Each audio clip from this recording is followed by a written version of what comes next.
रामायण में हम अक्सर राम, सीता और लक्ष्मण की वनवास यात्रा के बारे में सुनते हैं, लेकिन एक कहानी जो अक्सर अनकही रह जाती है वह है उर्मिला की, लक्ष्मण की पत्नी, जिनका बलिदान उतना ही महान था जितना किसी भी योद्धा का, परंतु उसकी चर्चा बहुत कम होती है।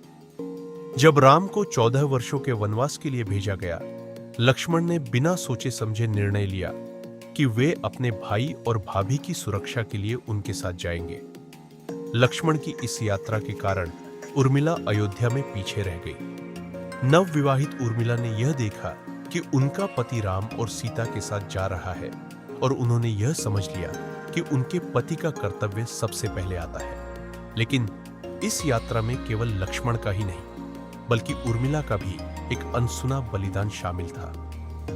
उर्मिला ने एक असाधारण निर्णय लिया। उन्होंने निद्रा देवी से प्रार्थना की, उनसे विनती की कि वे लक्ष्मण की 14 साल की नींद को अपने ऊपर ले लें। लक्ष्मण ने प्रतिज्ञा की थी कि वे पूरे वनवास में जागते रहेंगे, राम और सीता की सुरक्षा के लिए। उर्मिला ने यह समझते हुए कि यह लक्ष्मण का कर्तव्य है, खुद अपनी नींद का बलिदान किया ताकि उनके पति बिना थके जागते रह सकें। निद्रा देवी उर्मिला की भक्ति और प्रेम से प्रभावित हुई और उन्होंने उर्मिला की प्रार्थना स्वीकार कर ली। इसके बाद जबकि लक्ष्मण दिन रात पहरा देते रहे, उर्मिला ने 14 वर्षों तक गहरी शांतिपूर्ण निद्रा में प्रवेश कर लिया।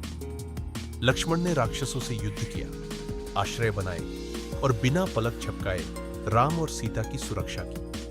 लेकिन जो कोई नहीं जानता था वह यह था कि अयोध्या में उर्मिला अपने पति के लिए मौन बलिदान दे रही थी। 14 साल के वनवास के बाद राम, सीता और लक्ष्मण अयोध्या लौटे। पूरे अयोध्या में उत्सव का माहौल था, लेकिन महल के अंदर एक व्यक्ति जो गहरी निद्रा में था, वह जागने वाली थी, उर्मिला। उर्मिला का बलिदान तब समाप्त हुआ। उन्होंने अपने पति की नींद का भार अपने ऊपर लिया था ताकि लक्ष्मण अपने कर्तव्यों का पालन कर सके। वे भले ही पीछे रह गई थी, लेकिन उनका मौन धैर्य और बलिदान किसी युद्ध में लड़े गए संघर्ष से कम नहीं था। उर्मिला की कहानी केवल भक्ति की नहीं है, यह मौन अडिग शक्ति की कहानी है। रामायण की इस महान गाथा में उनका बलिदान वह आधार था जिसने नियति को आकार दिया, लेकिन वह अनकहा रह गया। आइए उन मौन बलिदानों का सम्मान करें जिन्होंने हमारी महान कहानियों को आकार दिया है।